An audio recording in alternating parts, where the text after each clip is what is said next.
Hi and welcome to the third week of our coverage for the NIWFA Women's Football for this season. Here's what's coming up on the show. We have highlights from a truly superb game in Division One, which features St James's Swifts taking on Belfast Celtic. And we'll have a post-match interview from both teams on their thoughts of the game. And finally, we'll have our regular weekly roundup of scores and league standings from across all of the NIWFA leagues. So Colin, what's this I hear about you forming your own ladies football team? You got you now, okay, I had to think there for a minute. No, basically last week saw the birth of my second granddaughter, baby Aria, and now rumours are spreading around that I'm going to be forming the team to take over the NIWFA in 2038. Can't confirm or deny them at this stage. I wouldn't be surprised, you've got your toes dipped into everything. Well, no comment at this time. Anyway, let's get back to the 2019 season, and this week's featured game is a Division One game between St James's Swifts and Belfast Celtic. Both these teams went into this game on maximum points, so there was plenty to play for in this particular encounter. Here's the highlights.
coached Northern Ireland's up and coming talent at every level.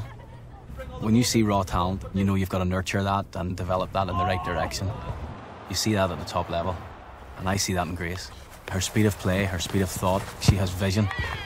She's going to be a real game changer. Electric Ireland, changing the game for women's football in Northern Ireland. So, Colin, thoughts on the game? Class one? Yeah, very, very enjoyable. As a neutral, I really enjoyed watching that match. Very little between the two sides for the first half hour or so, and then up steps Siobhan Bell, scores an absolute clinker of a goal, gives St James the lead, and from there on they sort of tended to hold the upper hand in the match. I mean, Siobhan Bell is a class player, always steps up to the plate. She's got a call off for the Northern Ireland women's futsal team as well, so playing at a level like that you would adapt better, but 100% effort every game, like she never seems to fail. As you say, 100% every game I've seen her. She's like a terrier in the midfield. She's not afraid to put her boot in where it matters, not afraid to have a go at goal, and really does lead that team by example. And Molly Wade as well, a hat-trick? Yeah, can't say anything wrong in terms of Molly. Fantastic hat-trick. Seen the chances, took them all exceptionally well, so well done to Molly as well. And some great free kicks as well from Nicole Caldwell from the Belfast Celtic side. Yeah, I do have to say I was very, very impressed with the standard of free kicks. Sometimes the standard of free kicks can be a bit poor, but hers were certainly very, very good on the night, and obviously she scored from one of them.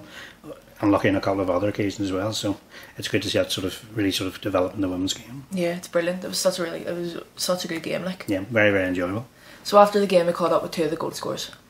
Congratulations on a great win tonight. You must be well pleased with that result. Delighted with it. The girls have been working hard, and obviously we knew it was going to be a tough game, physical game, because it's a local derby between us and Belfast Celtic. We've both obviously started the season off really well with 2 wins out of 2, so it was all to play for tonight. You did say when we spoke to you pre-season about obviously that when the league was the big game this year, you couldn't have made a better start. Yeah, definitely. The girls are taking the chances. We're training hard, working together as a unit, pressing when we need to, defending when we need to. Just a team effort really is going to get us through, and hopefully, win the league in the end. You talked there about the team effort, but you yourself scored 2 very, very important goals to break the deadlock there tonight. Yeah, it's always enjoyable obviously to get forward, and when the chances are I'm delighted to take it, and it's obviously the win is the main thing, so getting goals is always just a bonus, so yeah, pleased. And then next week you're away to Bangor. That's your next game, 4th game. Have you played Bangor before? We played Bangor last season. They actually beat us in both games last season, home and away, so it will obviously be a tough game, but if we keep our momentum going, I think we have a great chance of keep on pushing on. And finally a hat-trick hero there tonight as well. Our Molly, yes. We have a bit of a stick going that for top goal scorer she beat me by 1 last season, so she's now still beating me by 1, but we're just going to keep going. Goals are the main thing, team wins the most important. Nicole, first of all, disappointing result tonight. What were your thoughts on the game? We just didn't want it as much as they did. They were first to every single ball. As you can probably see from the highlights yourself, they wanted it more. First half hour was very little between the teams. Took a really strong strike to actually break the deadlock. Well, I think we fought, but again, they were first to every single ball. We just couldn't get in it tonight. But it is what it is, you know. That ends the unbeaten sequence then, so unfortunately it's now a matter of rebuilding again. Yeah, definitely on to the next one. We just need to be stronger and get our heads back in the game. Tonight wasn't our night, but again we just have to keep pushing on through. And your goal tonight, great free kick, yes, 2 or 3 really good free kicks now. Is that something you work on as a team? We do. We try and get the set pieces done as confident whenever we are in the games. But it was lucky that I got one. The other 2 not so lucky. But yourself, it is what it is in the game. Okay, and then finally, looking into next week, then you go to Portadown next week, so you'll want to get the season back on track there. Definitely, yes. Every game's a challenge at the end of the day. Hopefully we'll go down, get a win, get back up again, but still early in the season, so we've got a lot of hope for us. Okay, thanks for talking to us. Thank you very much. Can you hear us? Because it's not just me.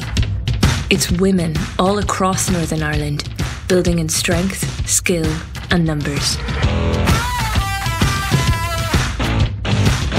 Breaking barriers, testing limits. A quiet revolution with a strong confidence.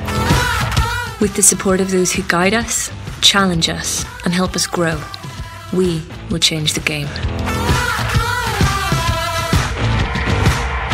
You might underestimate us, but we are resilient.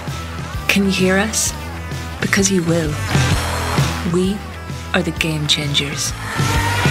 Electric Ireland, proudly supporting women's football in Northern Ireland.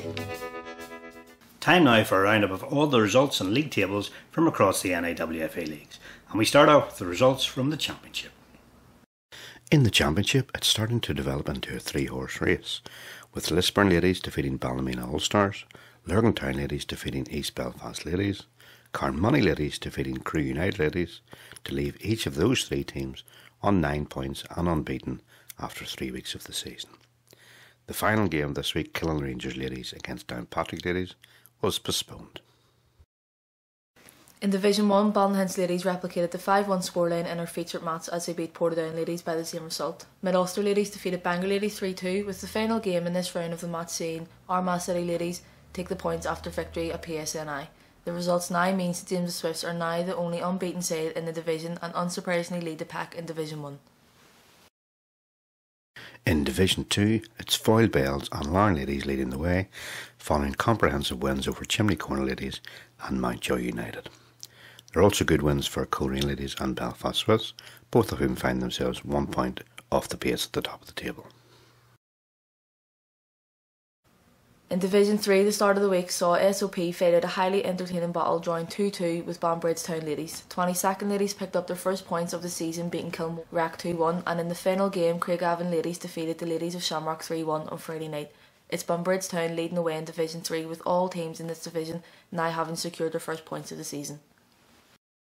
In Division 4, it's Lisburn Rangers ladies who continue to lead the way, following a fine run over Ballymena ladies seconds.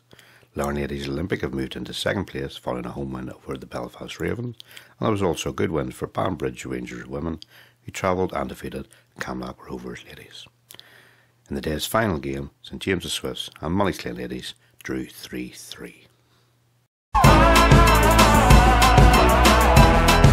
So Eadaoin, things are really starting now to heat up across the leagues? Well, I mean, all the teams, we're a couple of weeks in now, what's this, week three, so all the teams are really starting to find their feet, starting to get a feel of what the opposition are like, and I think every game from now on is going to be a battle for points. I think there's no reason why teams should be putting in the effort when they know realistically what the other teams are going to be coming out for. The standards should be improving week on week as well. Well, it should, and it did last season, so I'd be extremely surprised if it didn't continue to grow. Yeah, time to look forward to the rest of the season. Anyhow, that completes our coverage for week 3 of NIWFA football. As ever, thanks so much for watching today's show and for continued support for Northern Ireland women's football. We'll see you next time around. Until then, don't forget, Girls Get Football.